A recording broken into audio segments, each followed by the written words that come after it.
এক নাম্বার হচ্ছে দুনিয়ায় সফল হতে, পরকালে আল্লাহ রেজামন্দি হাসিল করতে এবং দ্বীন ইসলামকে আল্লাহর জমিনে বিজয়ী করতে সর্বপ্রথম আমাদের ঐক্যবদ্ধভাবে যে কাজটা করতে হবে সেটা হলো আল্লাহর দ্বীনের জ্ঞান শেখা, আল্লাহর দ্বীনের ইলম অর্জন করা। একদম মুখস্থ করে নেন আজকের লেকচার। কি অর্জন করা? ইলম অর্জন করা, দ্বীনি ইলম অর্জন করা। আপনি দুনিয়াবি ইলমে ডক্টর, ইঞ্জিনিয়ার, পাইলট, ব্যারিস্টার, জজ যাই হন, দ্বীনি ইলম অর্জন করতে হবে। আপনি যেই হন না কেন, যে কেউ হন না কেন, দ্বীনি ইলম আপনাকে অর্জন করতে হবে। কতটুকু অর্জন করতে হবে? কতটুকু? যতটুকু অর্জন করলে আমি শিরিক চিনতে পারি, তাওহীদ চিনতে পারি, আমি সুন্নত চিনতে পারি, বেদাত চিনতে পারি, আমি হালাল চিনতে পারি, হারাম চিনতে পারি, আমি হক চিনতে পারি, বাতিল চিনতে পারি, আমি ঈমান ভঙ্গের কারণ জানতে পারি, আমি ওযু, গোসল, নামাজ, ইকামত, কালিমা, আমাদের এই যে বুনিয়াদী শিক্ষা, দ্বীন ইসলামের বুনিয়াদী শিক্ষা আমাকে অর্জন করতেই হবে। রাজি আছেন ইনশাআল্লাহ? বাংলাদেশের বহু মানুষ নামাজ ঠিক মতো পড়তে জানে না, বহু মানুষ ওযু করতে জানে না, বহু মানুষ ইস্তেনজাও করতে জানে না, আর বহু মানুষ কোরআন তেলাওয়াতও করতে জানে। কোরআন তেলাওয়াত বিশুদ্ধ করে না শিখলে আপনি আজান দিতে পারবেন না, ইকামত দিতে পারবেন না।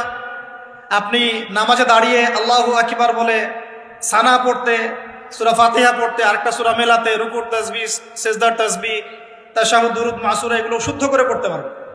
আর শুদ্ধ করে যদি না পড়েন অর্থ বিকৃত হয়ে যাবে প্রচুর। মানে আমরা তো নামাজকে কি যে বানিয়ে ফেলেছি, আল্লাহ মাফ করুন, সুবহানাল্লাহ। মানে নতুন নতুন কত শব্দ বের করে ফেলেছি নামাজের মধ্যে। আর একটু অর্থের পার্থক্যের কারণে ঈমান কুফরের মতো অবস্থা চলে আসতে পারে।